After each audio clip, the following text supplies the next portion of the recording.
ಮಾನಸೆ ತಂ ವಂದೇ ನರಸಿಂಹತೀರ್ಥನಿಲಯಂ ಶ್ರೀವ್ಯಾಸರಾಟ್ ಪೂಜಿತಂ ಧ್ಯಾಯಂತಂ ಮನಸಾ ನೃಸಿಂಹಚರಣಂ ಶ್ರೀಪಾದರಾಜಂ ಗುರುಂ ಅರ್ಥಿಕಲ್ಪಿತಕಲ್ಪೋಯಂ ಪ್ರತ್ಯರ್ಥಿಗಜಕೇಸರಿ ವ್ಯಾಸತೀರ್ಥಗುರೋರ್ಭೂಯಾತ್ ಅಸ್ಮದಿಷ್ಟಾರ್ಥಸಿದ್ಧಯೇ ಕಾಮಧೇನು ಯಥಾ ಪೂರ್ವಂ ಸರ್ವಾಭೀಷ್ಟಫಲಪ್ರದಾ ತಥಾ ಕಲೋ ವಾದಿರಾಜ ಶ್ರೀಪಾದೋ ಅಭೀಷ್ಟದಃ ಸತಾಂ ಭೂತರಾಜ ನಮಸ್ತುಭ್ಯಂ ವಾದಿರಾಜ ಗುರೋರ್ಪ್ರಿಯಃ ವಿದ್ರಾವ ಸರ್ವಬಾಧಾನಃ ಸದತ್ವಂ ರಕ್ಷಣಂ ಕುರು ಪೂಜ್ಯಾಯ ರಾಘವೇಂದ್ರಾಯ ಸತ್ಯಧರ್ಮರತಾಯ ಚ ಭಜತಾಂ ಕಲ್ಪವೃಕ್ಷಾಯ ನಮತಾಂ ಕಾಮಧೇನವೇ ದುರ್ವಾದಿಧ್ವಾಂತರವಯೇ ವೈಷ್ಣವೇಂದೀವರೆಂದವೇ ಶ್ರೀರಾಘವೇಂದ್ರ ಗುರವೇ ನಮೋ ಅತ್ಯಂತ ದಯಾಲವೇ.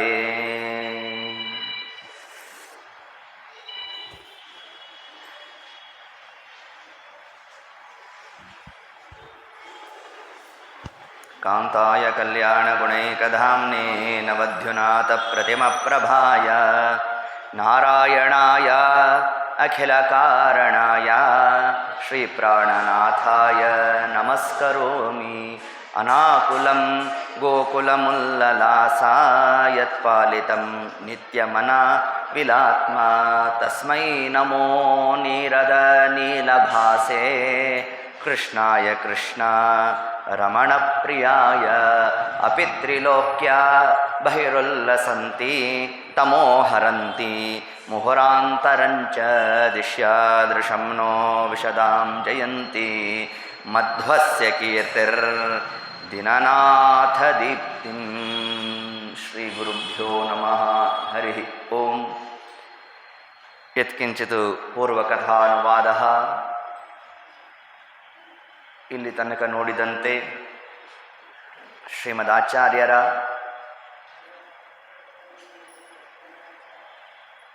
ಆ ಒಂದು ಅವತಾರದ ಹಿನ್ನೆಲೆ, ಅದರ ಒಂದು ಚಿಂತನೆಯಲ್ಲಿ ನಾವು ಗರ್ಭವಾಸಾದಿಗಳ ಒಂದು ವಿಷಯದ ಬಗ್ಗೆ ಚರ್ಚೆಯನ್ನು ಮಾಡ್ತಾ,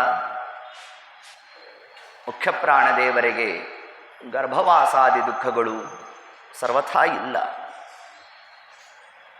ಅದನ್ನೇ ಪಂಡಿತಾಚಾರ್ಯರು ತಾವು ಹೇಗೆ ಇದನ್ನು ನಿರೂಪಣೆ ಮಾಡಿದ್ದಾರೆ ಅಂತಂದರೆ ಅದಕ್ಕೆ ತಿಳಿಸ್ತಾ ಇದ್ದಾರೆ.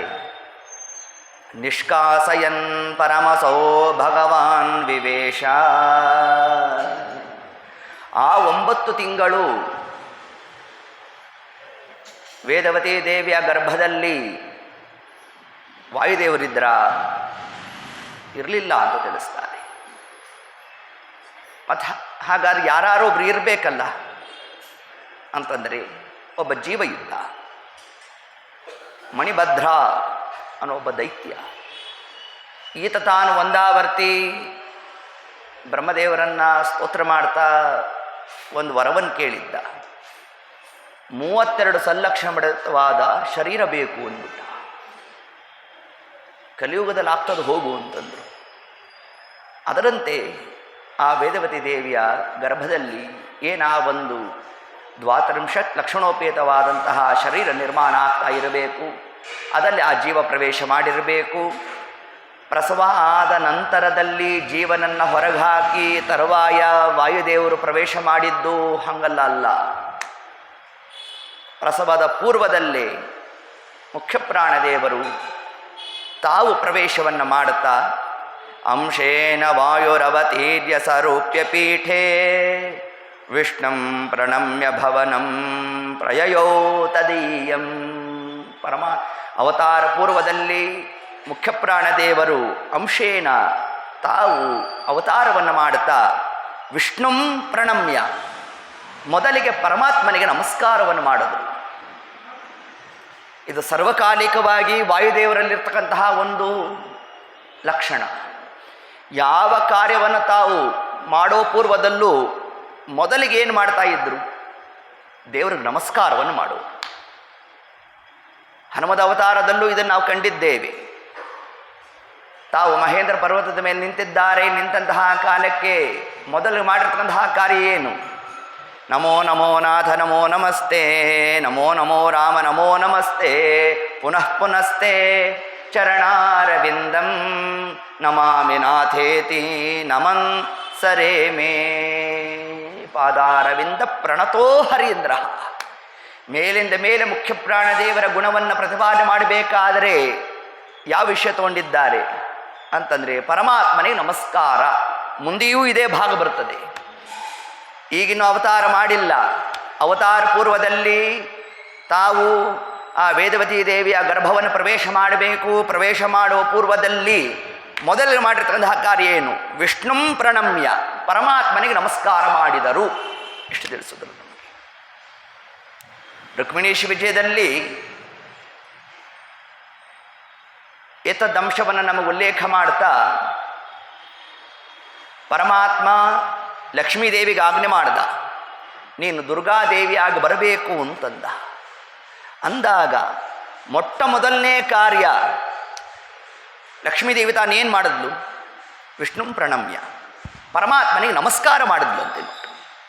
ತಾಯಿಯಂತೆ ಮಕ್ಕಳು, ನೂಲಿನಂತೆ ಸೀರೆ, ಜಗತ್ತಿನಲ್ಲಿ ಇದೆಯೋ ಇಲ್ಲವೋ ಅದರಂತೆ ಯೋಷಾಣ ಬಳಿತಾ ಸೂಕ್ತ ತಿಳಿಸ್ತಾ ಇದೆ.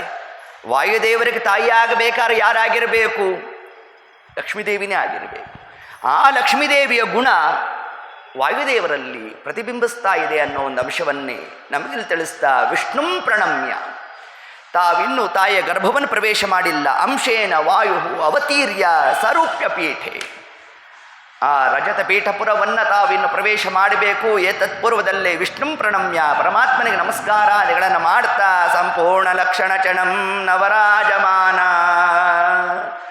ಆ ತಾಯಿಯ ಗರ್ಭವನ್ನು ಪ್ರವೇಶ ಮಾಡಬೇಕಾದರೆ ವಾಯುದೇವರು ಹೇಗೆ ಪ್ರವೇಶ ಮಾಡಿದ್ದಾರೆ? ಪಂಡಿತಾಚಾರ್ಯ ಹೇಗೆ ಅದನ್ನು ವರ್ಣನೆ ಮಾಡಿದ್ರು. ಏನು ನಮ್ಮಂತೆ ಜೀವರಂತೆ ಪರಾಧೀನತ್ವೇನ ಹಿಂಗೆ ಪ್ರವೇಶ ಮಾಡಿದ್ರು? ಹಂಗಲ್ಲ, ಅಲ್ಲ. ನಮ್ಮ ಅವಸ್ಥೆ ಹೇಗಿರುತ್ತೆ ತಾಯಿ ಗರ್ಭದಲ್ಲಿ? ಮತ್ತೊಂದು ನರಕ ಅಂತ ಕಪಿಲೋಪಾಖ್ಯಾನದಲ್ಲಿ ಪರಮಾತ್ಮ ಉಲ್ಲೇಖ ಮಾಡಿದ್ದಾನೆ. ಅದರಂತೆ ವಾಯುದೇವರು ಅಂತ ಅರ್ಥ ಮಾಡಬೇಡ್ರಿ. ಸಂಪೂರ್ಣ ಲಕ್ಷಣ ಚಣಂ ನವರಾಜಮಾನ, ಒಬ್ಬ ರಾಜನಾದವನು ಅರಮನೆ ಒಳಗಡೆ ಪ್ರವೇಶ ಮಾಡಬೇಕಾದರೆ ಹೇಗೆ ತಾನು ಆ ಒಂದು ಗಾಂಭೀರ್ಯಯುಕ್ತವಾದಂತಹ ಕ್ರಮದಿಂದ ತಾನು ಪ್ರವೇಶ ಮಾಡ್ತಾನೋ ಅದರಂತೆ ವಾಯುದೇವರು ತಾವು ಪ್ರವೇಶ ಮಾಡ್ತಾ ರಾಜೇವ ಸತ್ಪುರವರಂ ಭುವನಾದಿರಾಜೋ, 14 ಲೋಕಗಳಿಗೆ ಒಡೆಯರಾಗಿರ್ತಕ್ಕಂತಹ ಮುಖ್ಯ ಪ್ರಾಣದೇವರು ತಾವು ನಿಷ್ಕಾಸಯನ್, ಆ ತಾಯಿಯ ಗರ್ಭವನ್ನು ಪ್ರವೇಶ ಮಾಡಿ 9 ತಿಂಗಳ ಕಾಲ ಯಾವ ಜೀವ ತಾನು ಒಳಗಡೆ ಇದ್ನೋ ಅವನನ್ನು ತೆಗೆದು ಹೊರಗಡೆ ಹಾಕಿದ್ರು, ತಾವು ಒಳಗಡೆ ಪ್ರವೇಶ ಮಾಡಿದ್ರು. ಇಷ್ಟು ಅಂಶವನ್ನು ಹೇಳ್ತಾ ಇದರಿಂದ ವಾಯುದೇವರಿಗೆ ಗರ್ಭವಾಸಾದಿ ದುಃಖ ಇಲ್ಲ, ಇದೊಂದು ಲಕ್ಷಣವನ್ನು ನಮಗೆ ತಿಳಿಸ್ಕೊಟ್ಟಿದ್ದಾರೆ. ಮುಂದೆ ಒಂದು ಸುಮುಹೂರ್ತದಲ್ಲಿ ಶ್ರೀಮದ್ ಆಚಾರ್ಯರ ಆ ಒಂದು ಅವತಾರ ಆದಾಗ ಸಮಸ್ತವಾದ ದೇವತಾ ವರ್ಗ ತಾವು ದೇವಲೋಕದಲ್ಲಿ ಮಂಗಳವಾದ್ಯವನ್ನು ನುಡಿಸ್ತಾ ಇದ್ದಾರಂತೆ ನೋಡ್ರಿ. ಇಷ್ಟೆಲ್ಲ ಆದರೆ ಅದು ಇಲ್ಲಿ ತನಕ ಕೇಳಿಸ್ಬೇಕಂತೆ ನೋಡ್ರಿ. ಇಷ್ಟೊತ್ತಿಗೆ ಮಧ್ಯಗೇಹ ಭಟ್ರು ಎಲ್ಲಿದ್ದರು ಅಂತಂದರೆ ಅನಂತೇಶ್ವರನ ಗುಡಿಯಲ್ಲಿ ಅನಂತೇಶ್ವರನ ಅವಿಚ್ಛಿನ್ನವಾದ ಸೇವೆಯಲ್ಲೇ ತತ್ಪರರಾಗ್ಬಿಟ್ಟಿದ್ದರಂತೆ. ಅನೇಕ ಮಂದಿ ಬಂದು ಮಧ್ಯಗೇಹ ಭಟ್ರೆ ನೀವೇ ಧನ್ಯ ಅಂತಂದರು. ಯಾಕಪ್ಪ, ಏನು ವಿಷಯ ಅಂತಂದರು. ತಮ್ಮ ಅಪೇಕ್ಷೆಯಂತೆ ಪರಮಾತ್ಮ ಅನುಗ್ರಹ ಮಾಡಿಬಿಟ್ಟ ನಿಮಗೆ. ಏನು ಆ ಕೂಸು, ಆ ಲಕ್ಷಣ ಅಂತೆಲ್ಲ ಹೇಳ್ತಾ ಇದ್ದರೆ ಏಕಕಾಲಕ್ಕೆ 2 ಆನಂದ ಆಗೋಯ್ತು ಅವ್ರಿಗೆ. ಕೂಸು ಜನನ ಆಯಿತು ಅಂತ ಒಂದು ಆನಂದಜನ್ಯ, ಆದರೆ ಜನನ ಆದ ವಾರ್ತೆಯನ್ನು ಕೇಳಿದ್ರಿಂದಾಗಿ ಇನ್ನೊಂದು ಆನಂದ ಪ್ರಾಪ್ತಿಯಾಯಿತು. ಇದು ಮಧ್ವರಾಯರ ಒಂದು ಮಹಿಮಾ ಅಂತ ತಿಳಿಸ್ತಾರೆ. ಈಗ ಲೋಕದಲ್ಲಿ ಮಗು ಹುಟ್ಟಿತು ಅಂತ ಕೇಳಿದ್ರೆ ತಂದೆಯಾದವನಿಗೆ ಆನಂದ ಸಹಜ ಕ್ರಮ. ಅದರಂತೆ ಮಧ್ವರಾಯರು ಅಂತ ಹಂಗೆ ಅರ್ಥ ಮಾಡಬೇಡ್ರಿ ಅಂತಂದರು. ಮತ್ತೇನು ತಿಳಿಸೋದ್ರಲ್ಲಿ ಅಂತಂದರೆ ಅದಕ್ಕೆ ಹೇಳಿದ್ರು, ಅಲ್ಲಿಯ ತನಕ ಮಧ್ಯಗೇಹ ಭಟ್ಟರಿಗೆ ಒಂದು ಜಿಜ್ಞಾಸ ಕಾಡ್ತಾ ಇತ್ತು. ಅನೇಕ ಮಂದಿ ಪೂರ್ವಪಕ್ಷ ಮಾಡೋರು ಅವ್ರನ್ನ, ನಮಗೆ ಆನಂದಜನ್ಯ ಆಗೋದು ಪರೋಕ್ಷದಿಂದಲೋ ಅಪರೋಕ್ಷದಿಂದಲೋ ಅಂತ ಒಂದು ಪ್ರಶ್ನೆ. ಅದಕ್ಕೆ ಪರಮತಿಯರು ತಿಳಿಸಿರ್ತಕ್ಕಂಥದ್ದೇನು? ಅಪರೋಕ್ಷದಿಂದ ಮಾತ್ರ ಆನಂದ, ಪರೋಕ್ಷದಿಂದ ಆನಂದ ಇಲ್ಲ ಅಂತ ವಾದ. ಕಣ್ಣಿಗೆ ವಸ್ತು ಕಂಡ್ರೆ ಮಾತ್ರ ಆನಂದ, ಇದು ಅಪರೋಕ್ಷ. ಹೌದಾ? ನಮಗೆ ಅಪರೋಕ್ಷ ಜ್ಞಾನ ಆಯಿತು ಅಂದರೆ ಏನರ್ಥ? ಕಣ್ಣಿಗೆ ದೇವರು ಕಂಡ ಅಂತ ಅರ್ಥ. ಹೌದು ತಾನೆ? ನಮಗೆ ಪರೋಕ್ಷವೂ ಕಾಣ್ತಿಲ್ಲ, ಅಪರೋಕ್ಷವೂ ಕಾಣಿಸ್ತಿಲ್ಲ. ನಮ್ಮ ಅವಸ್ಥೆ ಹೀಗಾಗಿದೆ. ಹೌದು ಇಲ್ಲೂ? ಹೀಗೆ ಪರೋಕ್ಷದಿಂದ, ಕೇಳೋ ಮಾತ್ರದಿಂದ ಆನಂದ ಇಲ್ಲ ಅಂತ ಒಂದು ವಾದ.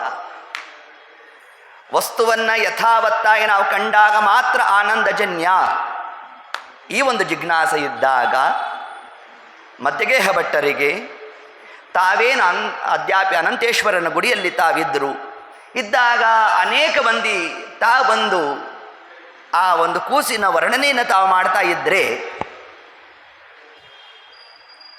ಸಂತಾನ ಆಗಿದೆ ಅನ್ನೋ ಒಂದು ಆನಂದ ಆದರೆ ಅಲ್ಲಿ ತನಕ ಇದ್ದಂತಹ ಒಂದು ಜಿಜ್ಞಾಸೆ ಏನು ಅಂತಂದರೆ ಪರೋಕ್ಷದಿಂದಲೂ ಆನಂದ ಉಂಟು ಅನ್ನೋದನ್ನು ಆಚಾರ್ಯರು ತಾವು ಅವತಾರ ಮಾಡಿದ ಕ್ಷಣಕ್ಕೆ ಯಾರಿಗೆ ಮೊದಲಿಗೆ ಜ್ಞಾನವನ್ನು ಕೊಟ್ಟರು?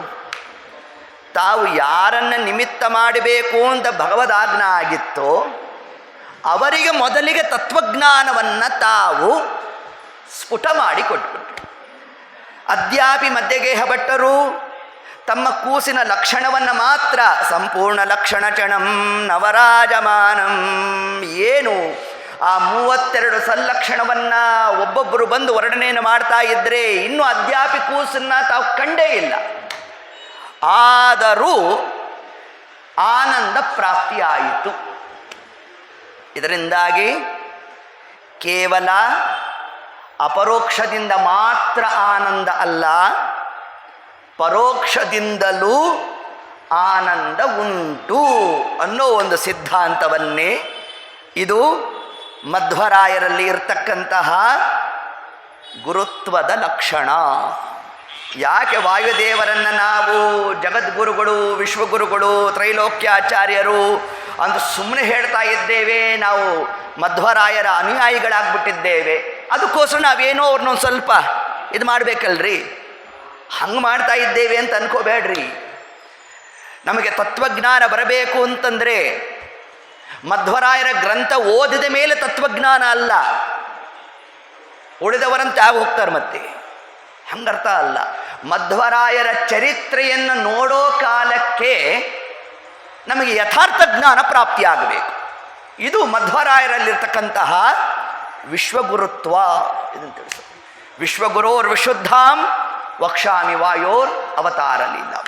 ಯಾಕೆ ವಾಯುದೇವರು ವಿಶ್ವಗುರುಗಳು ಅಂತಂದರೆ ಅವರ ಒಂದೊಂದು ಚರ್ಯೆಯಿಂದಲೂ ಕೂಡ ಏನು ಸರ್ವಮೂಲದಲ್ಲಿ ತಾವು ತಿಳಿಸ್ಕೊಟ್ಟಿದ್ದಾರೆ. ಆದರೆ ಎಲ್ಲದರ ಸಾರ ಬೇಕು ಅಂತಂದರೆ ದೃಷ್ಟಾಂತ ರೂಪೇಣ ಮುಖ್ಯ ಪ್ರಾಣ ದೇವರು ತಮ್ಮ ಅವತಾರ ಕಾಲದಲ್ಲಿ ತಾವದನ್ನು ತೋರಿಸಿದ್ದಾರೆ. ಇಷ್ಟಂಶವನ್ನು ತಿಳಿಸುತ್ತೆ. ಹೀಗೆ ಶ್ರೀಮದ್ ಆಚಾರ್ಯರ ಅವತಾರ ಕಾಲದಲ್ಲಿ ಮೊದಲಿಗೆ ತಂದೆಗೆ ಆನಂದವನ್ನು ಕೊಟ್ಟಿದ್ದೆ ಹೇಗೋ, ವಾಸುದೇವಮಿಹ ವಾಸುದೇವತಾ. ಕೃಷ್ಣ ಅವತಾರ ಮಾಡಿದಾಗ ಮೊದಲಿಗೆ ಯಾರಿಗ ಆನಂದ? ತಂದೆಗೆ ಆನಂದ.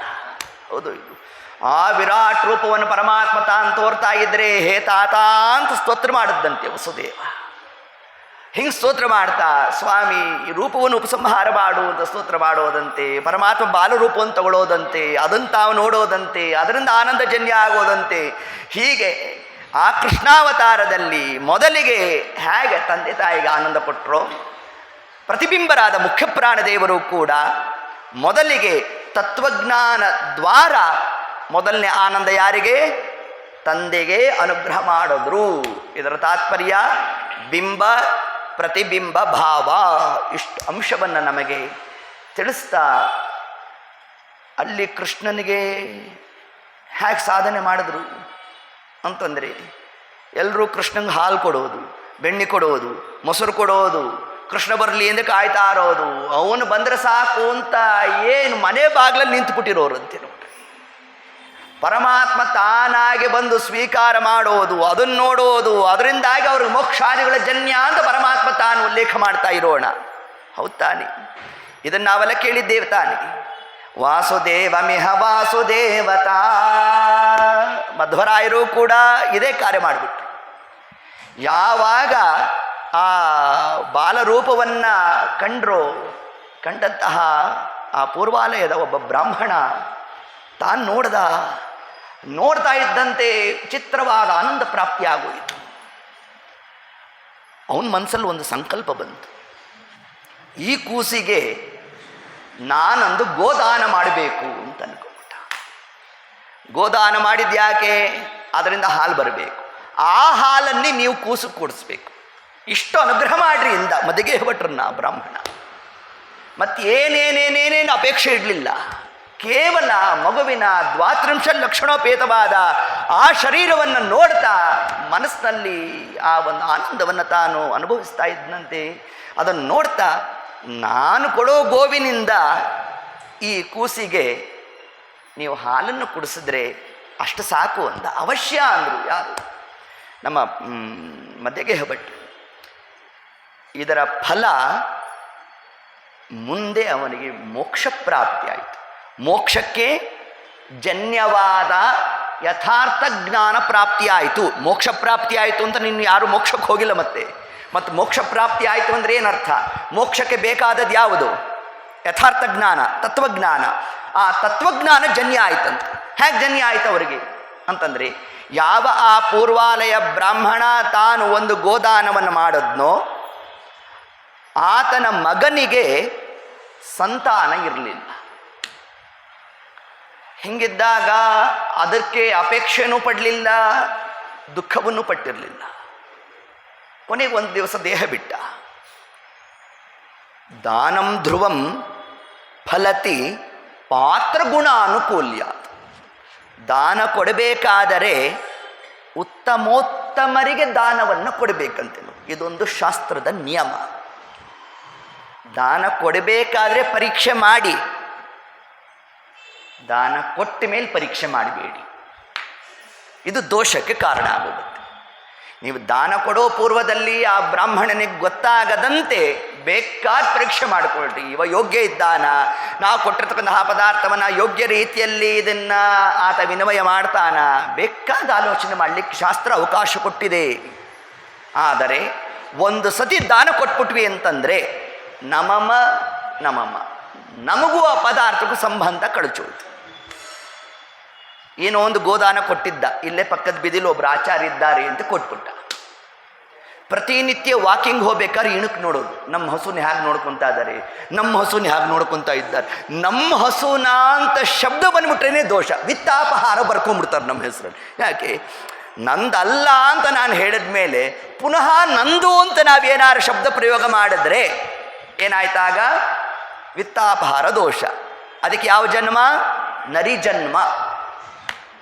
ಗರುಡ ಪುರಾಣದಲ್ಲಿ ಉಲ್ಲೇಖ ಮಾಡ್ತಾರೆ ಇದನ್ನು. ಅದರಿಂದ ಆದರೆ ಇಲ್ಲಿ ಆ ಪೂರ್ವಾಲಯ ಬ್ರಾಹ್ಮಣ ಯಾರಿಗೆ ದಾನ ಮಾಡ್ದ? ದಾನಂ ಧ್ರುವಂ ಫಲತಿ ಪಾತ್ರ ಗುಣಾನುಕೂಲ್ಯ. ಉತ್ತಮೋತ್ತಮರಾದ ಜೀವೋತ್ತಮರಾದ ಮುಖ್ಯ ಪ್ರಾಣದೇವರು ತಾವು ಬಾಲರೂಪವನ್ನು ಧಾರಣೆ ಮಾಡಿ ಬಂದಾಗ ಅವ್ರಿಗೊಂದು ಗೋದಾನ ಮಾಡಿದ್ರೆ ಮುಂದೆ ಅವನ ಮಗನಿಗೆ ಮಗನಾಗಿ ಬಂದ್ಬಿಟ್ರಂತೆ. ಇಷ್ಟೊತ್ತಿಗೆ ವಾಸುದೇವಾಚಾರ್ಯರು ಪೂರ್ಣಪ್ರಜ್ಞಾಚಾರ್ಯರಾಗಿ ಆನಂದ ತೀರ್ಥರಾಗೋಗಿದ್ರು. ಆ ಕರೆದ್ರಂತೆ, ಗುರುತಿಸಿದ್ರಂತೆ ಆ ಹುಡುಗನ್ನ. ಹಿಂದೆ ನಾವು ಮಗು ಆದಾಗ ಒಂದು ಗೋದಾನ ಮಾಡಿದ್ದೆ ಅಲ್ವಾಪ, ಬಾ ನಾವು ಗೋದಾನ ಮಾಡುತ್ತೇವೆ ಅಂದ್ರಂತೆ. ಅದೇನ್ರಿ ಯತಿಗಳು ಗೋದಾನ ಈ ಹುಡುಗನಿಗೆ ಅಂತಂದರೆ, ಇವನು ಭೌತಿಕವಾದ ಗೋದಾನ ಮಾಡಿದರೆ ನಾವು ತತ್ವಜ್ಞಾನವೆಂಬ ಗೋ ಅಂದ್ರೇನು? ವೇದ ಅಂತ. ಗೋ ಅಂದ್ರೇನು? ಜ್ಞಾನ ಅಂತ.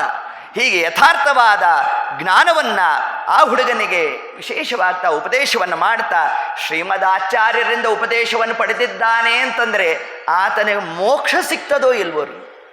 ಆಚಾರ್ಯ ಪರಂಪರೆಯಲ್ಲಿ ಬಂದು ಸುಮ್ಮನೆ ಒಂದೆರಡು ಅಕ್ಷರ ನಾವು ಹೇಳೋದು ಕೇಳೋದ್ರಿಂದಲೇ ಇವತ್ತಲ್ಲ ನಾಳೆ ಇಲ್ಲ ಇನ್ನೊಂದು 100 ಕೋಟಿ ಜನ್ಮ ಆದಮೇಲಾದರೂ ಮೋಕ್ಷ ಇದೆ ಅಂತ ನಾವೆಲ್ಲ ಚಿಂತನೆ ಮಾಡ್ತಾ ಇರಬೇಕಾದ್ರೆ ಇನ್ನು ನೇರವಾಗಿ ಆಚಾರ್ಯರು ಉಪದೇಶ ಮಾಡಿದ್ದಾರೆ ಅಂತಂದರೆ ಅಂತಹ ಸೌಭಾಗ್ಯ ಹೇಗೆ ಬಂತು? ದಾನಂ ಧ್ರುವಂ ಫಲತಿ ಪಾತ್ರ ಗುಣಾನುಕೂಲ್ಯಾತ್.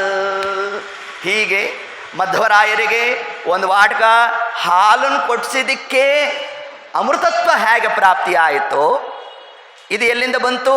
ವಾಸುದೇವಮಿಹ ವಾಸುದೇವತಾ.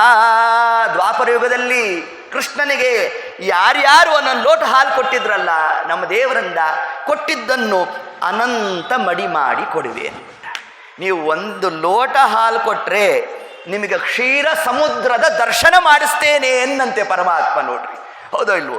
ಅದರಂತೆ ಕಲಿಯುಗದಲ್ಲಿ ಆ ಪರಮಾತ್ಮನಿಗೆ ಪ್ರಥಮಾಭಾಸಕರಾಗಿರ್ತಕ್ಕಂತಹ ಮುಖ್ಯಪ್ರಾಣ ದೇವರಿಗೂ ಕೂಡ ಒಬ್ಬ ಬ್ರಾಹ್ಮಣ ತಾನೊಂದು ಗೋದಾನ ಮಾಡಿದ್ದರ ಫಲ ಅವನಿಗೆ ಯಥಾರ್ಥ ಜ್ಞಾನ ಪ್ರಾಪ್ತಿಯಾಯಿತು. ವಿಶ್ವಗುರೋರ್ವಿಶುದ್ಧ ವಕ್ಷಾಮಿ ವಾಯೋರ್ ಅವತಾರ ಲೀಲಾ. ಏನು ಮಧ್ವರಾಯರ ಚರಿತ್ರ ಅಂತಂದರೆ ಅವತಾರ ಮಾಡಿದ್ದು ಒಂದು ಮಹಿಮಾ, ಇನ್ನು ತೊಟ್ಲಲ್ಲಿ ಮಲಗಿದ್ರು ಒಂದು ಮಹಿಮಾ. ಉಳಿದವ್ರ ಕಥೆಯೆಲ್ಲ ಹೆಂಗಾಗಬೇಕಪ್ಪ? ಇತರ ದೇವತೆಗಳದ್ದೇ ತಗೊಳ್ರಿ. ಈಗ ಧೋಂಡೋಪಂತನಾದಾಗ ಗುರುಗಳು ಅಂತ ಎಲ್ಲರೂ ನಾವು ಕರೆದಿರೋದಿದೆಯಾ? ಟೀಕಾರಾಯರಾದ್ಮೇಲೆ ನಾವು ಗುರುಗಳು ಅಂತ ತಗೊಂಡು ಏತತ್ಪೂರ್ವದಲ್ಲಿ ಎಲ್ಲಿದೆ?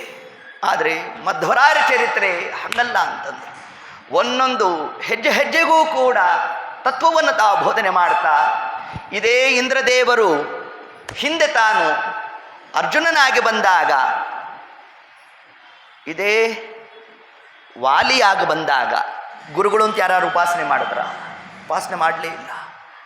ಆದರೆ ಇದೇ ಮುಖ್ಯ ಪ್ರಾಣದೇವರು ಹನುಮಂತ ದೇವರಾಗಿ ಬಂದಾಗಲೂ ಕೂಡ ವಿಶ್ವಗುರೋರ್ ವಿಶುದ್ಧ, ಭೀಮಾವತಾರದಲ್ಲಿ ಬಂದಾಗಲೂ ವಿಶ್ವಗುರೋರ್ ವಿಶುದ್ಧ.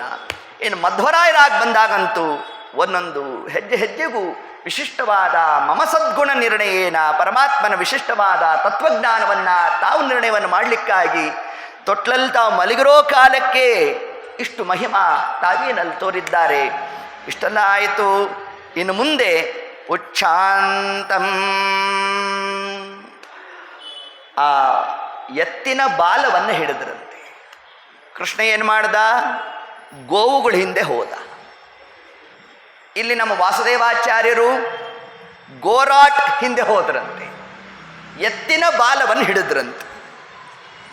ಇದೇನು ದೊಡ್ಡ ವಿಷಯನೇನ್ರಿ? ನಮ್ಮ ಮನೇಲೂ ಏನಾದ್ರು ಗೋಶಾಲೆ ಇದ್ದಿದ್ದು, ಇವಾಗೆಲ್ಲೂ ಗೋಶಾಲೆ ಇಲ್ಲ, ನಮ್ಮ ಮಕ್ಕಳು ಬಾಲ ಹಿಡಿದಿಲ್ಲಪ್ಪ. ನಮ್ಮ ಮನೇಲೂ ಗೋ ಸಾಕಿದ್ರೆ ನಮ್ಮ ಮಕ್ಕಳು ಬಾಲ ಹಿಡಿತಿದ್ರೋ ಏನೋ ಅಂತಂದರೆ ಅದಕ್ಕೆ ತಿಳಿಸಿದ್ರು. ಶ್ರೀಮದಾಚಾರ್ಯ ಹಿಡಿದಿದ್ದಾರೆ ಅಂದರೆ ಅಲ್ಲೊಂದು ತತ್ವ ಇದೆ ಅಂತಂದ್ರೆ ತಮ್ಮ ಅವತಾರದ ಒಂದು ಕಾರ್ಯವನ್ನು ನಿರೂಪಣೆ ಮಾಡಿದ್ರಲ್ಲಿ ಆಚಾರ್ಯ. ಏನು ಬೆಳಗಿನ ಜಾವ ಎತ್ತಿನ ಬಾಲ ಹಿಡ್ಕೊಂಡು ಹೋದರೆ ಎಷ್ಟಂತೆ ವಯಸ್ಸು? 1 ವರ್ಷ. 1 ವರ್ಷದ ಮಗು ಎತ್ತಿನ ಬಾಲವನ್ನು ಹಿಡ್ಕೊಂಡು ಹೋಗೋದು, ಬೆಳಗ್ಗೆ ಹೋದರೆ ಸಾಯಂಕಾಲಕ್ಕೆ ಬರೋಣ. ಯಾಕೆ ಎತ್ತಿನ ಬಾಲ ಹಿಡಿದ್ರು? ಇದೊಂದು ಪ್ರಶ್ನೆ ಬಂದರೆ, ಈ ಒಂದು ಮಹಿಮಾ ವೇದದಲ್ಲಿ ಸ್ತುತ್ಯವಾಗಿದೆ.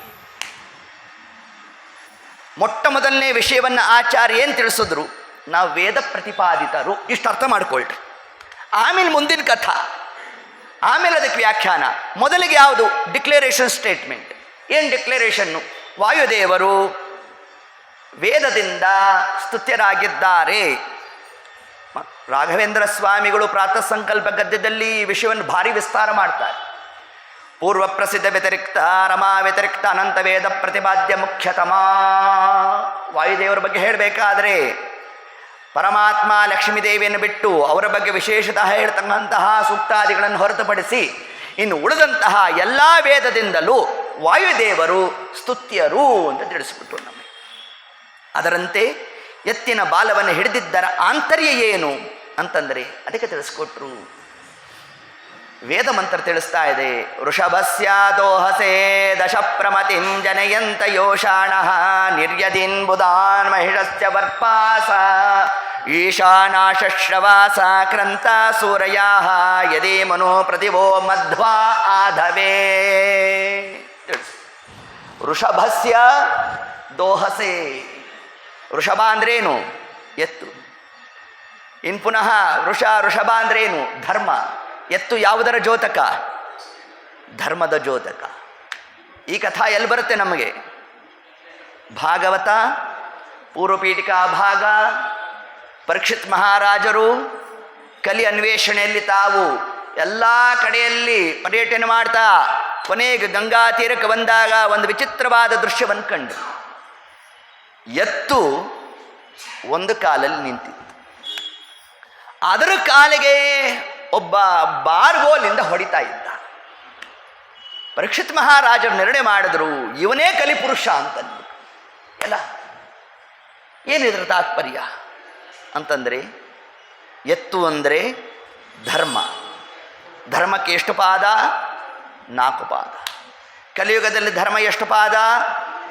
ಒಂದೇ ಪಾದ. ಆ ಪಾದಕ್ಕೇನು ಹೆಸರು? ಸತ್ಯ ಅಂತ. ಆ ಸತ್ಯವನ್ನು ಸುಳ್ಳು ಮಾಡಲಿಕ್ಕೆ ಬಂದಂತೆ ನೋಡ್ರಿ ಅವರು. ಅದಕ್ಕೆ ಆಚಾರಂದರು, ಆ ಸುಳ್ಳಲ್ಲಪ್ಪ, ಸುಳ್ಳು ನಮ್ಮಲ್ಲಿಲ್ಲವಯ್ಯ, ಸುಳ್ಳೇ ನಮ್ಮನೇ ದೇವರು. ಆದ್ದರಿಂದ ನಮ್ಮ ದೇವರು ಸುಳ್ಳಲ್ಲ. ಅವನು ಯಾರು? ಸತ್ಯನಾರಾಯಣ. ಅದಕ್ಕೆ ಮನೆ ಗೃಹ ಪ್ರವೇಶ ಆದ 4ನೇ ದಿವಸನೇ ಮಾಡೋ ಪೂಜೆ ಯಾವುದು? ಸತ್ಯನಾರಾಯಣ ಪೂಜೆ ಮಾಡಿಬಿಡ್ತೇವೆ. ಯಾಕೆ?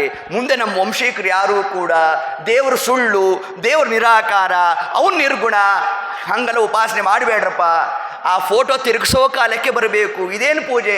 ಸತ್ಯನಾರಾಯಣ ಪೂಜೆ. ಹಾಗೆ ಅದ್ಯಾಪಿ ನಮ್ಮ ದೇವರು ಏನಾದ?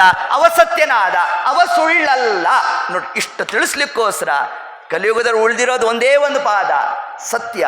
ಆ ಸತ್ಯ ಶಬ್ದವನ್ನು ಎಷ್ಟು ಕಡೆ ಪ್ರಯೋಗ ಮಾಡ್ತಾರೆ ನಮಗೆ.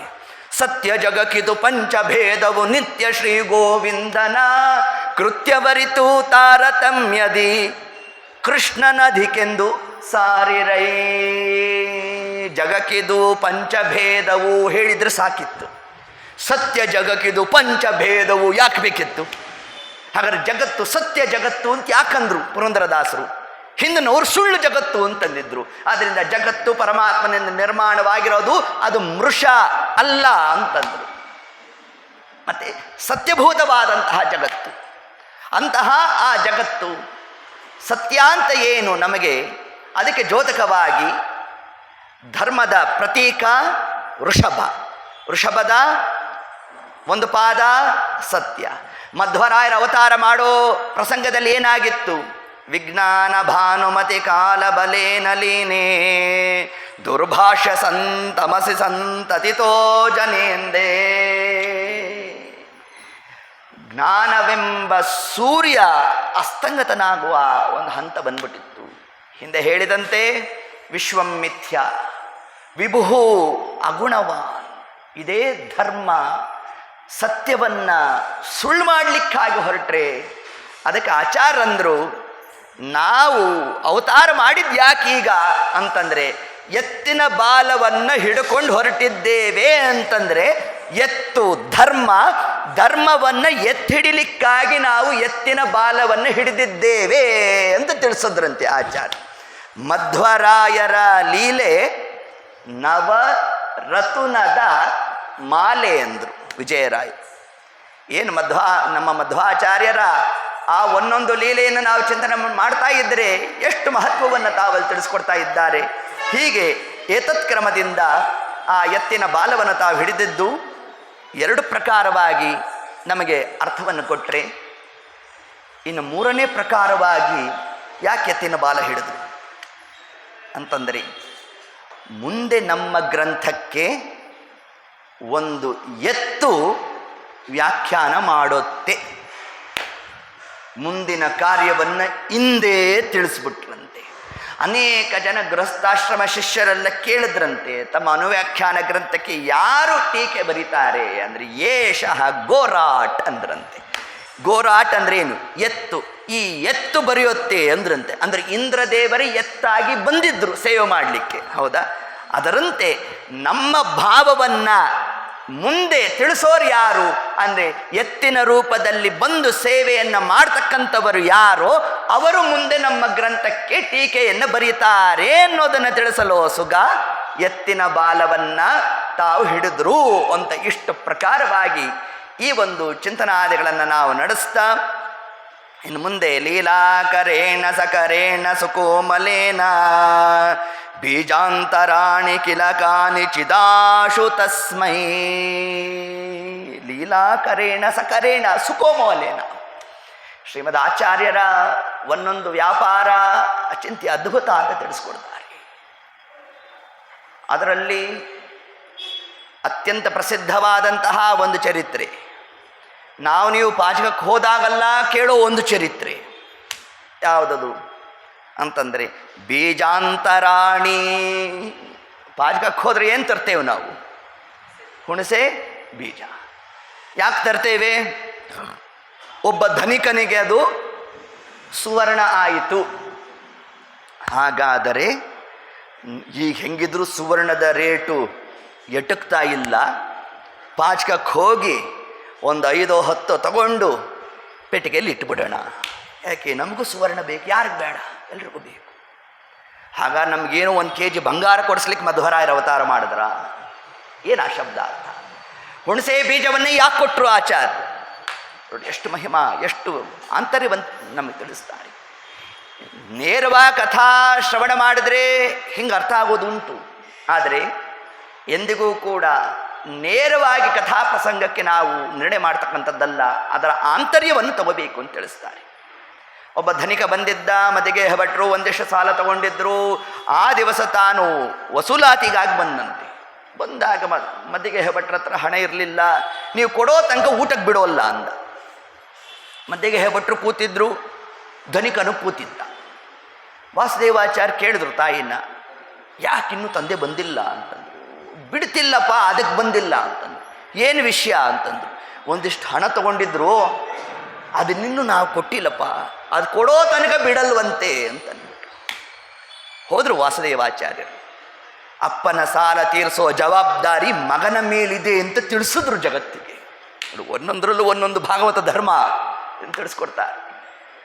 ಹೀಗೆ ಮಾಡ್ತಾ ಆಗ ತಾವೇನು ಮಾಡಿದ್ರು, ಒಂದಿಷ್ಟು ಹುಣಸೆ ಬೀಜವನ್ನು ಕೊಟ್ಬಿಟ್ರು.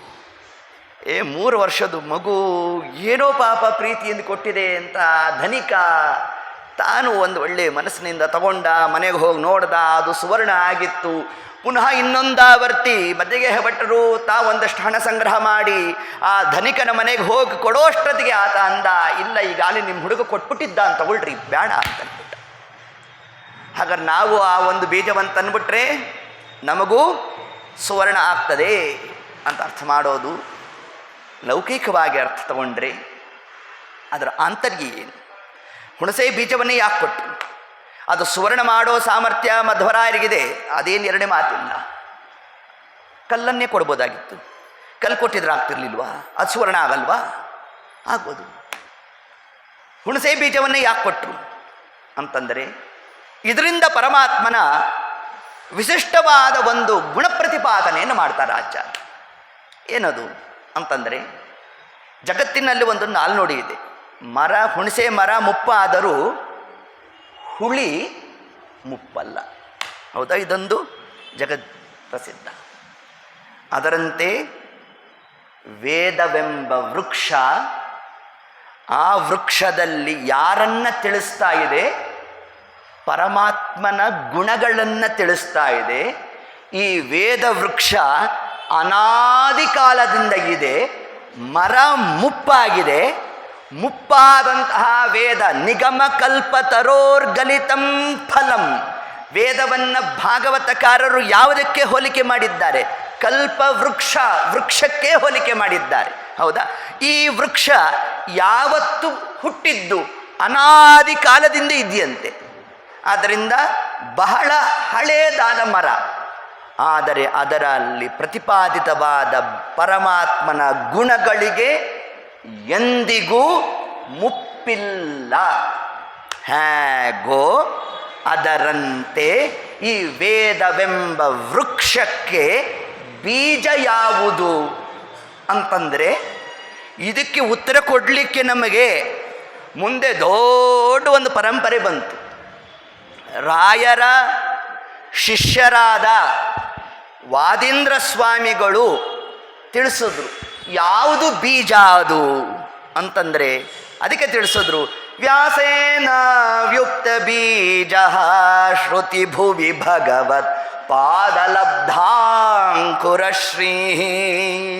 ಪ್ರತ್ನೈರೇಷತ್ ಪ್ರಭಿನ್ನೋ ಅಜನಿಜಯ ಮುನಿನಾ ಸಮ್ಯಗುದ್ಭಿನ್ನ ಶಾಖಃ ಮೌನೀಶ ವ್ಯಾಸರಾಜಾತ್ ಉದಿತ ಕಿಸಲಯಃ ಪುಷ್ಪಿತೋಯಂ ಜಯೀಂದ್ರಾತ್ ಅದ್ಯ ಶ್ರೀ ರಾಘವೇಂದ್ರಾತ್ ದ್ವಿಲಸತಿ ಫಲಿತೋ ಮಧ್ವ ಸಿದ್ಧಾಂತ ಶಾಖೀ.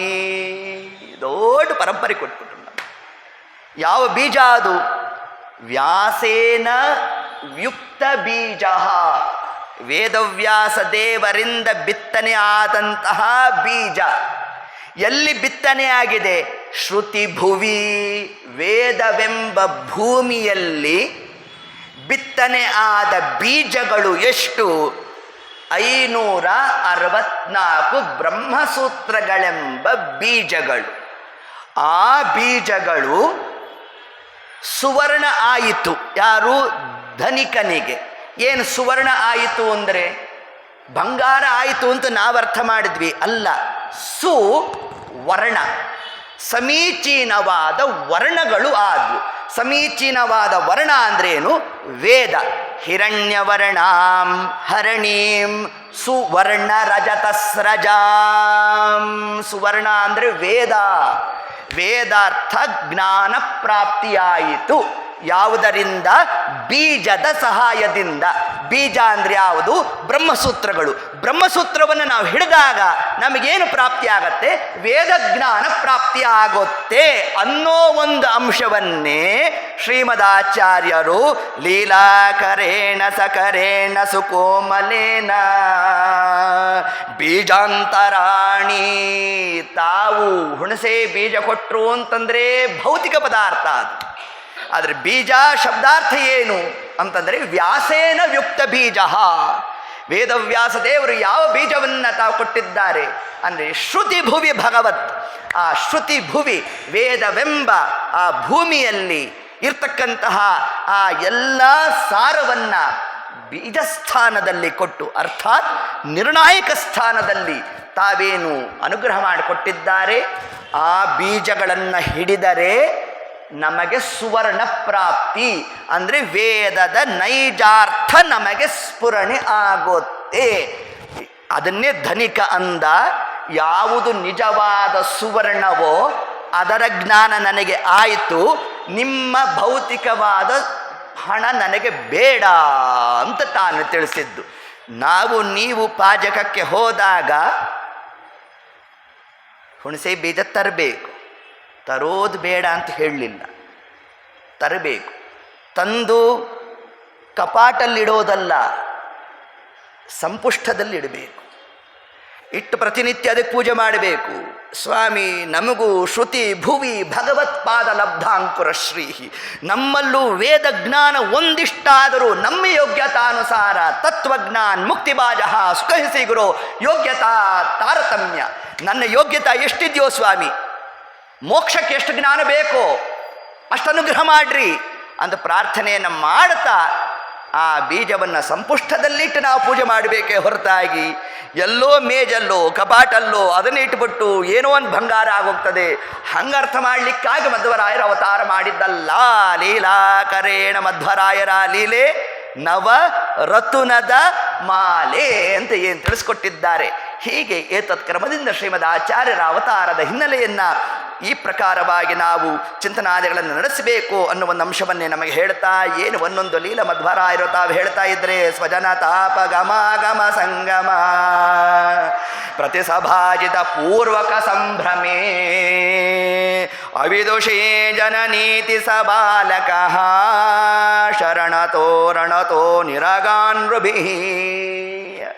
ಶ್ರೀಮದಾಚಾರ್ಯರು ತಾವೆಲ್ಲ ಪರಿವಾರ, ತಂದೆ ತಾಯಿ, ಬಂಧು ಬಾಂಧವರ ಮನೆಗೆ ಹೊರಟ್ರಂತೆ. ಹೊರಟಾಗ ಎಲ್ಲ ಅವರವ್ರವ್ರವ್ರವ್ರು ಎಲ್ಲ ಮಾತಾಡ್ತಾ ಕೂತಿದ್ರು.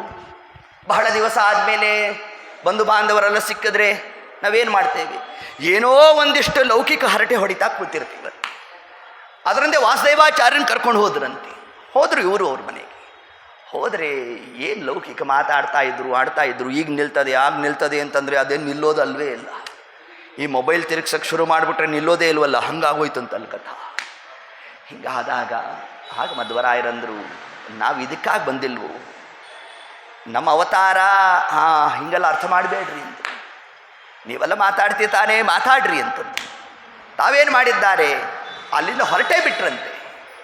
ಅವ್ರ ಮನೆಯಿಂದ ಹೊರಟು ಮುಂದೆ ತಾವು ಆ ಕಾಡಿನ ಮಾರ್ಗವನ್ನು ಹೊಂದೋಣ, ಅಲ್ಲಿ ಅದನ್ನೇ ತಿಳಿಸ, ನಾನು ಸಖ ಮಮ ಕಾನನ ಗೋವಿಭೂ. ಹೀಗೆ ಕಾನನ ಮಧ್ಯದಲ್ಲಿ ಅಲ್ಲಿ ಒಂದು ದೇವಸ್ಥಾನ, ಆ ದೇವಸ್ಥಾನದಲ್ಲಿ ತಾವು ನಮಸ್ಕಾರಾದಿಗಳು ಮಾಡಬೇಕು. ಅಲ್ಲಿಂದ ಪುನಃ ಎಲ್ಲಿಗೆ ಬಂದ್ರಂತೆ, ಅನಂತೇಶ್ವರನ ಗುಡಿಗೆ ಬಂದ್ಬಿಟ್ರಂತೆ.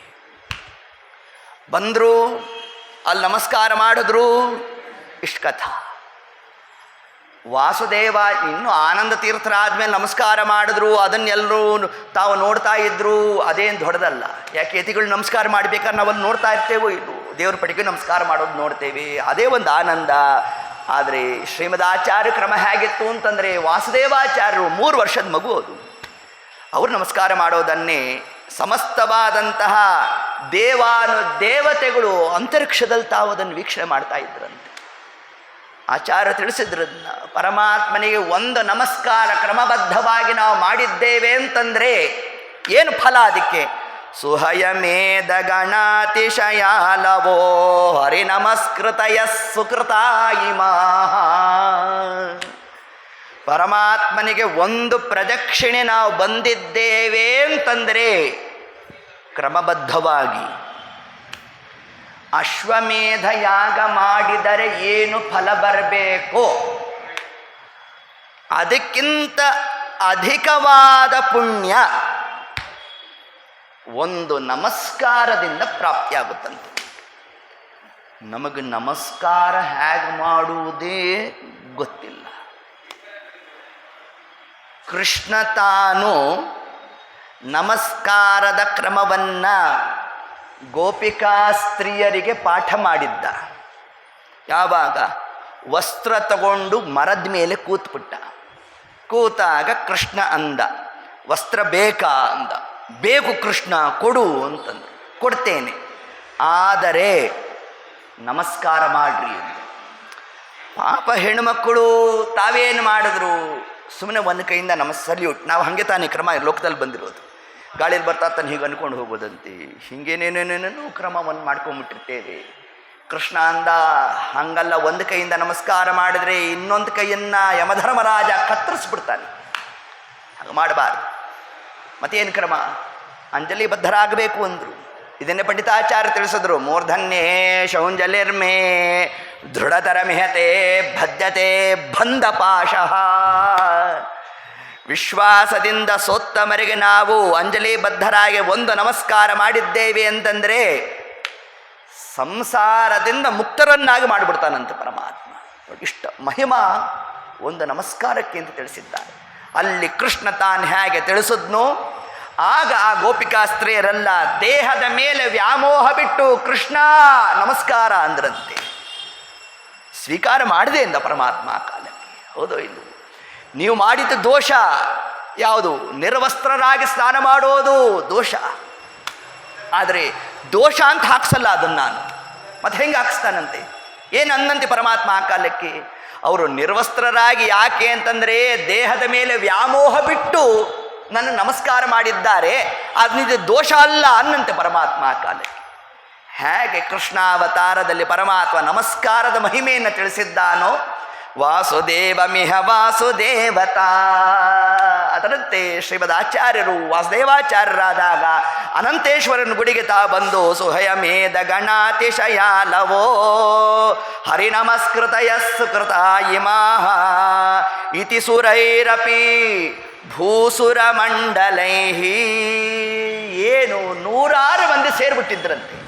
ವಾಸುದೇವಾಚಾರ್ಯರು ನಮಸ್ಕಾರ ಮಾಡ್ತಕ್ಕಂತಹ ಕ್ರಮವನ್ನು ನೋಡ್ತಾ, ನಮಸ್ಕಾರ ಮಾಡಬೇಕಾದ್ರೆ 3 ಸೇರಿರಬೇಕಲ್ಲಿ: ಮನಸ, ವಚಸ, ಕಾಯಿಕವಾಗಿ.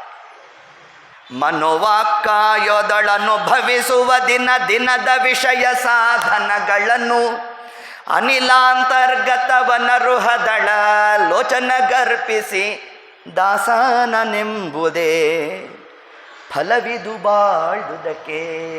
ಮನೋ, ವಾಕ್, ಕಾಯ. ದೇವರಿಗೆ ನಮಸ್ಕಾರ ಮಾಡಬೇಕಾದ ಕ್ರಮ ಏನು, ಜಪ ಮಾಡಬೇಕಾದ ಕ್ರಮ ಏನು, ಎಷ್ಟು ವ್ಯತ್ಯಾಸ ಇದೆ ನೋಡ್ರಿ.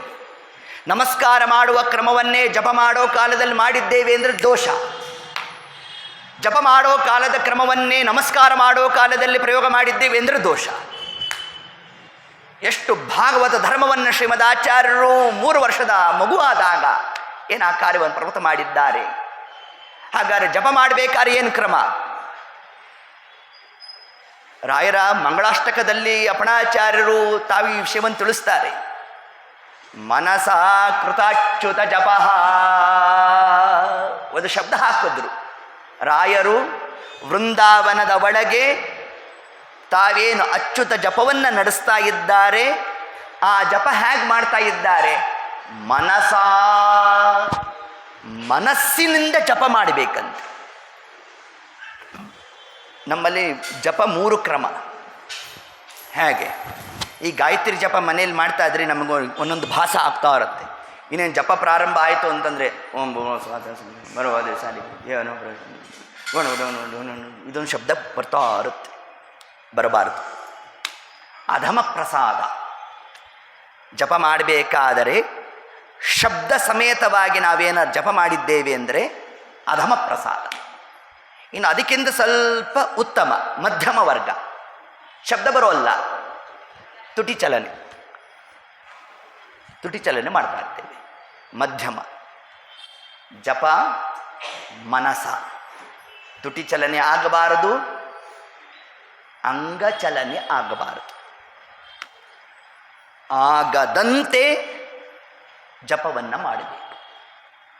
ಅದಕ್ಕೆ ಅಪಣಾಚಾರ್ಯ ರಾಯರ ಬಗ್ಗೆ ಹೇಳಿದ್ದು ಕೃತ ಅಚ್ಯುತ ಜಪಃ ಮನಸ. ಮನಸ್ಸಿನಲ್ಲಿ ಅಚ್ಯುತನ ಜಪ. ಇಷ್ಟು ಅಂಶವನ್ನು ತಿಳಿಸ್ತಾರೆ. ಹೌದು, ಆ ಜಪದ ಮಣಿ ತಿರುಗಿಸಬೇಕಾದ್ರೆ ಉಪದೇಶ ಮಾಡಿದ ಗುರುಗಳಿಗೂ ತೋರಿಸಬಾರ್ದು ಅಂತ ಹೇಳುತ್ತೆ ಶಾಸ್ತ್ರ. ನಾವು ಓಡಾಡ್ತಾ ಮಾಡ್ತಾ ತಿರುಗಿಸ್ಬಿಡ್ತೇವೆ, ದೈತ್ಯರು ತಗೊಂಡು ಹೋಗ್ಬಿಡ್ತಾರೆ ಅದರ ಪುಣ್ಯವನ್ನು. ಹಾಗೆ ನೀವು ಮಂಗಳಾರತಿಯನ್ನು ಮಾಡಿದಾಗ ಅದರ ಧೂಮ ಬರೋ ತನಕ ಬಿಟ್ಟಿದ್ದೇವೆ ಅಂತಂದರೆ ಇಡೀ ಮಂಗಳಾರತಿಯ ಫಲ ದೈತ್ಯರ ಪಾಲ ಆಯಿತು. ಅದಕ್ಕೆ ಅದನ್ನು ಶಾಂತ ಮಾಡಬೇಕು ಅಂತ ತಿಳಿಸಿರೋದು. ದೇವರಿಗೆ ಆರತಿ ಆಗುವುದನ್ನು ನೋಡಿದರೆ ಬ್ರಹ್ಮತ್ಯಾದಿ ದೋಷ ನಿವಾರಣೆ ಆಗುತ್ತಂತೆ ನೋಡಿ. ದೇವರಿಗೆ ಮಂಗಳಾರತಿ ಆಗೋದನ್ನು ಒಂದು ಕ್ಷಣಕಾಲ ವೀಕ್ಷಣೆ ಮಾಡುತ್ತೆ. ಇಷ್ಟು ಮಹಿಮಾ. ಅಷ್ಟು ಮಹಿಮಾ ಧೂಮ ಬರೋ ತನಕ ನಾವೇನಾದ್ರು ಬಿಟ್ಟಿದ್ವಿ ಅಂದರೆ ದೈತ್ಯರು ತಗೊಂಡು ಹೊರಟೋಗ್ತಾರಂತೆ, ಅವರು ಬಲಿಷ್ಠರಾಗ್ಬಿಡ್ತಾರಂತೆ.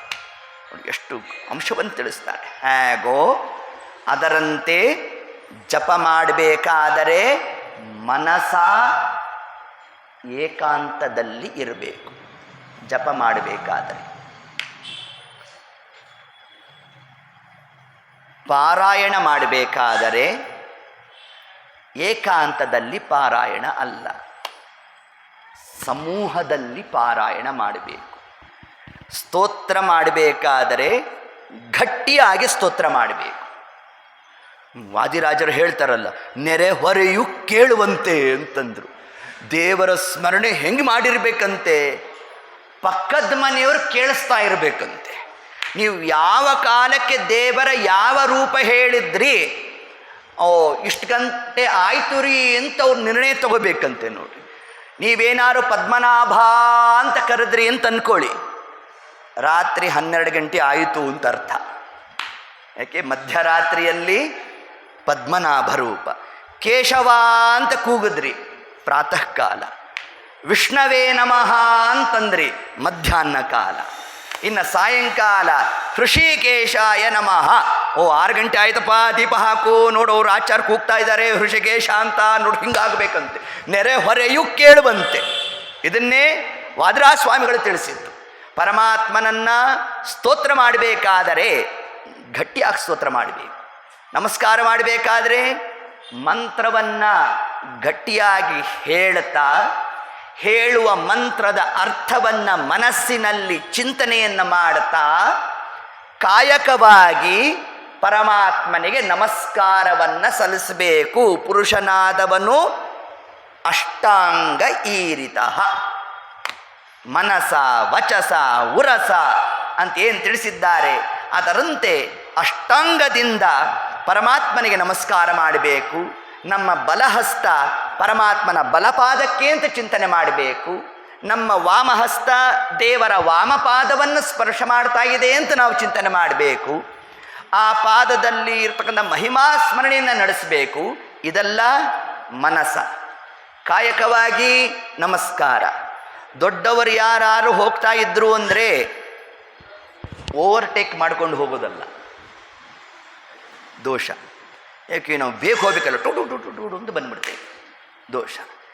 ಯಾರಾದರೂ ಒಬ್ರು ನಮಸ್ಕಾರ ಮಾಡ್ತಿದ್ರೆ ಅವ್ರನ್ನ ದಾಟ್ಕೊಂಡು ಹೋಗೋದು ಅಥವಾ ಆ ಕಡೆಯಿಂದ ಹೋಗೋದು, ಹೋದ್ವಿ ಅಂದರೆ ಮಹತ್ತರವಾದ ದೋಷ ಪ್ರಾಪ್ತಿಯಾಗುತ್ತೆ. ಈ ಕಡೆಯಿಂದ ಹೋಗ್ಲಿಕ್ಕೂ ಜಾಗ ಇಲ್ಲ ಅಂದರೆ ನಿಂತಿರಬೇಕು. ಅದು ಮಗುವಾಗಿರಲಿ ದೊಡ್ಡವರಾಗಿ ಯಾರಾದರೂ ಆಗಿರಲಿ, ನಮಸ್ಕಾರ ಮಾಡ್ತಾ ಇರಬೇಕಾದ್ರೆ ಅವರನ್ನು ದಾಟಬಾರ್ದು. ನಾವು ದೇವರ ಬಲಭಾಗದಲ್ಲೇ ನಮಸ್ಕಾರ ಮಾಡಬೇಕು. ಇಷ್ಟೆಲ್ಲ ಅಂಶ ಇದೆ. ನೇರವಾಗಿ ದೇವರಿಗೆ ನಮಸ್ಕಾರ ಇಲ್ಲ, ಎಡಭಾಗದಲ್ಲಿ ಇಲ್ಲ. ಹಾಗಾದರೆ ಹೆಜ್ಜೆ ನಮಸ್ಕಾರ ಹಾಕಬೇಕಾ ಬೇಡವಾ? ಇದೊಂದು ಪ್ರಶ್ನೆ ನಮಗೆ. ಹೌದು, ಹೆಜ್ಜೆ ನಮಸ್ಕಾರದಲ್ಲಿ ಹೆಜ್ಜೆ ಹೆಜ್ಜೆಗೂ ನಮಸ್ಕಾರ. ದೇವರು ಬಲಭಾಗದಲ್ಲೂ ಮಾಡ್ತೇವೆ, ದೇವರು ಎಡಭಾಗದಲ್ಲೂ ಮಾಡ್ತೇವೆ, ದೇವರು ಹಿಂಭಾಗದಲ್ಲೂ ಮಾಡ್ತೇವೆ. ಹಾಗಾದರೆ ಹೆಜ್ಜೆ ನಮಸ್ಕಾರ ಶಾಸ್ತ್ರಸಮ್ಮತ ಹೌದೋ ಅಲ್ವೋ? ಶಾಸ್ತ್ರಸಮ್ಮತ. ಹಾಗಾದ್ರೆ ನೀವು ದೇವರ ಬಲಭಾಗದಲ್ಲಿ ಮಾತ್ರ ಮಾಡಬೇಕಲ್ಲ ಅಂತ ಹಿಂಗೆ ಪ್ರಶ್ನೆ ಬಂದರೆ, ಅದಕ್ಕೆ ಜಗನ್ನಾಥದಾಸರು ಒಂದು ಉಪಾಯ ಕೊಟ್ಟಿದ್ದಾರೆ. ನೆನೆಬವರನ್ನು ಅನುಸರಿಸಿ ತಿರುಗುವನು ಅಂತಂದ್ಬಿಟ್ಟು ದೇವರನ್ನೇ ತಿರುಗಿಸ್ಕೊಂಡ್ಬಿಡ್ಬೇಕಂತೆ ನಮ್ಮ ಕಡೆಗೆ. ಆಗ ನಮಸ್ಕಾರ ಮಾಡಬೇಕಾದ್ರೆ ಅನುಸಂಧಾನ ಏನು? ದೇವರ ಬಲಭಾಗಕ್ಕೆ ನಮಸ್ಕಾರ ಮಾಡ್ತಾ ಇದ್ದೇನೆ. ನಮ್ಮ ಸಿದ್ಧಾಂತ ನಿಂತಿರೋದೇ ಅನುಸಂಧಾನದ ಮೇಲೆ. ಇಷ್ಟಿದ್ದರೆ ಮಾಡ್ರಿ. ಈ ಅನುಸಂಧಾನ ಇಲ್ಲದೆ ನಮಸ್ಕಾರ ಮಾಡಿದ್ರು ದೋಷ. ಇಷ್ಟು ಚಿಂತನಾದಿಗಳನ್ನು ನಡೆಸ್ತಾ ನಾವು ಪರಮಾತ್ಮ ನಮಸ್ಕಾರವನ್ನು ಮಾಡಬೇಕು. ಹಿಂಗೆ ಯಾರು ನಮಸ್ಕಾರ ಮಾಡಿರ್ತಾರೋ ಅಂಥವರಿಗೆ ಫಲವನ್ನೇ ನಮಗಿಲ್ಲಿ ಹೇಳ್ತಾ, ಸುಹಯಮೇಧ ಗಣಾತಿಶಯಾಲವೋ. ಹೀಗೆ ಅಶ್ವಮೇಧ ಯಾಗವನ್ನು ಮಾಡಿದರೆ ಏನು ಅಂತ ಫಲ ಬರಬೇಕು, ಅಷ್ಟು ಫಲ ಪರಮಾತ್ಮನಿಗೆ ಒಂದು ನಮಸ್ಕಾರದಿಂದ ನಮಗೆ ಪ್ರಾಪ್ತಿ. ಈ ನಮಸ್ಕಾರದ ವೈಖರಿಯನ್ನೇ ಸಮಸ್ತವಾದ ಇತಿ ಸೂರಯೇರಪಿ ಭೂಸುರ ಮಂಡಲೈಹಿ. ಭೂಸುರರು ಅನೇಕ ಜನ ಬ್ರಾಹ್ಮಣೋತ್ತಮರು ಯಾರ್ಯಾರಿದ್ರು ತತ್ಕಾಲದಲ್ಲಿ ಎಲ್ಲ ಬಂದು ನಿಂತುಬಿಟ್ರಂತೆ. ಏನು ಈ ಹುಡುಗ ನಮಸ್ಕಾರ ಮಾಡೋ ಕ್ರಮ, ಏನು ಆ ಸ್ತೋತ್ರಾದಿಗಳನ್ನ ಹೇಳ್ತಕ್ಕಂಥದ್ದು, ಇದೆಲ್ಲವನ್ನು ತಾವಲ್ಲಿ ನೋಡ್ತಾ ಇದ್ದರೆ ಹೀಗೆ ಎಲ್ಲರೂ ಅತ್ಯಂತ ವಿಸ್ಮಯವಾಗಿ ಆ ದೃಶ್ಯವನ್ನು ತಾವು ಕಂಡಿರೋಣ. ಇಷ್ಟೊಂದು ಮದ್ಗೇಹ ಭಟ್ರು ತಾವು ನೋಡಿದ್ರು, ಯಾವ ಬಂಧುಗಳ ಮನೆಗೆ ಹೋಗಿದ್ರೋ ಅವ್ರ ಹುಡುಗ ಕಾಣಿಸ್ತಾ ಇಲ್ಲ. ಎಲ್ಲ ಕಡೆಯಲ್ಲೂ ಅರಸ್ಕೊಂಡು ಬಂದಿದ್ದಾರಂತೆ. ಆಗ ಮಾರ್ಗ ಮಧ್ಯದಲ್ಲಿ ಅನೇಕ ಮಂದಿ ಕೇಳ್ತಾ ಇದ್ದರು, ಅಲ್ಲೂ ಹುಡುಗ ಒಬ್ಬನೇ ಹೋಗ್ತಿದೆಯಲ್ಲ, ಭಯ ಆಗೋಲ್ವೇನೋ ಅಂತಂದರು. ಸುಮ್ಮನೆ ಒಂದು ಮಂದಹಾಸವನ್ನು ಬೀರೋರು. ಯಾಕೆ ಮಂದಹಾಸವನ್ನು ಯಾಕೆ ಬೀರೋದ್ರು? ಅವ್ರು ಕೇಳೋ ಪ್ರಶ್ನೆಗೆ ಇದು ಉತ್ತರನ? ಇನ್ನು ಮುಂದೆ ತಂದೆ ಕೇಳಿದಾಗ ಅದೇ ಪ್ರಶ್ನೆ ಮಾಡಿದ್ರು, ಅಲ್ಲಪ್ಪ ಒಬ್ಬನೇ ಬಂದಿಯಲ್ಲೋ, ಭಯ ಆಗಲಿಲ್ವ ನಿನಗೆ? 3 ಕಡೆಯಲ್ಲಿ ತಾವು ಆ ಭಗವದ್ ದರ್ಶನಾದಿಗಳನ್ನು ಮಾಡಿದ್ರು. ಇದರ ಆಂತರ್ಯ ಏನು? ಅದಕ್ಕೂ ನಮ್ಮ ಈ ಶರೀರಕ್ಕೂ ಏನು ಸಂಬಂಧ? ಆಚಾರ್ಯರು 3 ಕಡೆಗೆ ನಮಸ್ಕಾರ ಮಾಡೋದಕ್ಕೂ ನಮ್ಮ ಈ ಶರೀರದಲ್ಲಿ ಭಗವದ್ ವ್ಯಾಪಾರದ ಚಿಂತನೆಗೂ ಹೇಗೆ ನಾವು ಆ ಒಂದು ಸಮನ್ವಯವನ್ನು ಮಾಡಬೇಕು, ಅಲ್ಲಿ ವಾಯುದೇವರ ವ್ಯಾಪಾರ ಏನು, ಅದೆಲ್ಲದರ ಮಹಿಮಾ ನಾಳೆಯ ದಿವಸದ ಕಥಾಭಾಗದಲ್ಲಿ ನೋಡೋಣ ಅಂತ ಹೇಳ್ತಾ, ಸರ್ವಂ ಶ್ರೀ ಕೃಷ್ಣಾರ್ಪಣಮಸ್ತು. ಹರಿಯೇ ನಮಃ.